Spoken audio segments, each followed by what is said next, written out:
पुरजोर इसरार किया।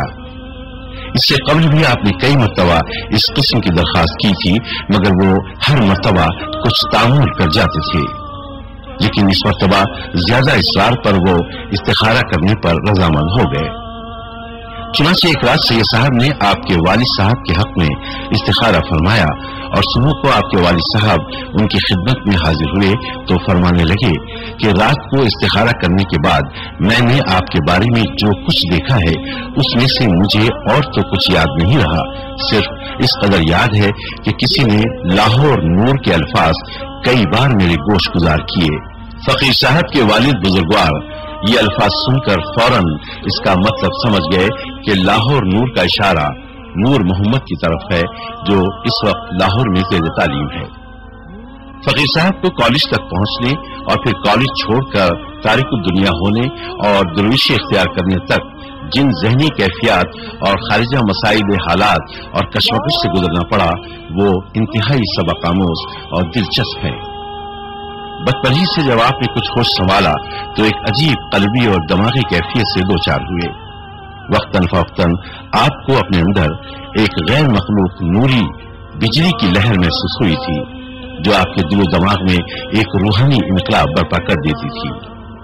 जब कभी ये लहरें वजूद के अंदर दौड़ती तो दिलो दिमाग की एक अजीब सी कैफियत हो जाती। दुनिया की तमाम चीजें एक लाजवाल जमाल के जलवों में डूबी हुई नजर आती। हर शय में हुस्न फितरत ताहद्दे कमाल आया तौर पर नजर आता और आप उनके नजारे में महव होकर बेखुद से हो जाते। आपको इस हालत में इंतहाई लुत्फ सुरूर हासिल होता। ये कैफियत देर तक रहती। अक्सर ये हालत नमाज में पेश आती। आप इस कैफियत को मुसलसल जारी रखने की खातिर बार बार नफलें पढ़ती।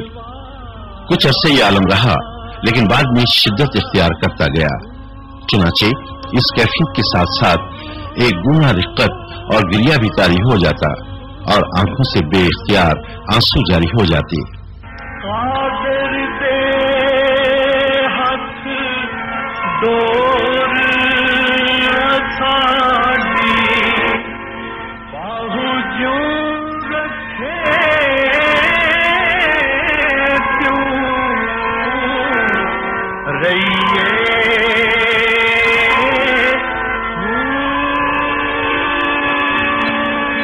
एक दिन सुबह के वक्त डेरा इस्माइल खान में खानखा फकीर मोहम्मद असलम साहब में 2 रकत नफल पढ़कर इस्तिखारा किया और थोड़ी देर के लिए चारपाई पर दराज होकर आंखें बंद की ही थी कि नींद आ गई।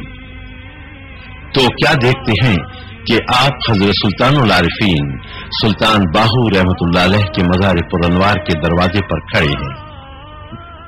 इतने में आपके वालिद बुजुर्गवार मज़ार मुकद्दस से निकले और निहायत शफकत से फरमाया, बेटा नूर मोहम्मद, हजरत सुल्तानुल आरिफीन रहमतुल्लाह अलैह फरमाते हैं कॉलेज न जाओ, अंग्रेजी तालीम तुम्हें रास नहीं आएगी। ये कहकर आपके वालिद साहब फिर मज़ार मुकद्दस के अंदर चले गए।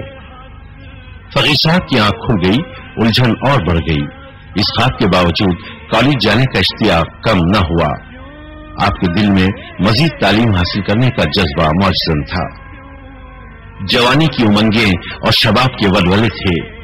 वालिदैन, खवस व क़ारिब और खानदान के तकरीबन तमाम अफराद को आपसे दीनवी उरूज और तरक्की की बड़ी उम्मीदें वाबस्ता थीं, क्योंकि आप एक बहुत काबिल तालिब इल्म थे। इन तमाम बातों ने कॉलेज की तालीम की तरफ धकेल ही दिया। चुनाचे आप इस्लामिया कॉलेज लाहौर में दाखिल हो गए, लेकिन कुदरत को कुछ और ही मंजूर था। कॉलेज में मुसलसल 2 साल तक इन 2 मुतजाद और मुखालिफ जाहिरी और बातिनी जज्बात का खूब तसादुम रहा। साबका रिक्कत और गिरिया की कैफियत यहाँ भी बदस्तूर जारी रही, बल्कि मजीद शिद्दत इख्तियार कर गई। क्लास में प्रोफेसर की मौजूदगी में भी आप अपनी तबीयत पर ज़ब्त और काबू न पा सकते। आंसू छुपाने के लिए किताब आपका आखिरी सहारा थी, जो हिजाब और पर्दे का काम दे जाती थी। आप जिस कदर अपने आप को छुपाने की कोशिश करते थे, उतना ही ये मामला तश्तज़बाम होता जाता था, और जिस कदर जब्त करने की सही करते, उतना ही ये जज्बा शिद्दत से उभरता था। फिर भी आपने तालीम का सिलसिला जारी रखा।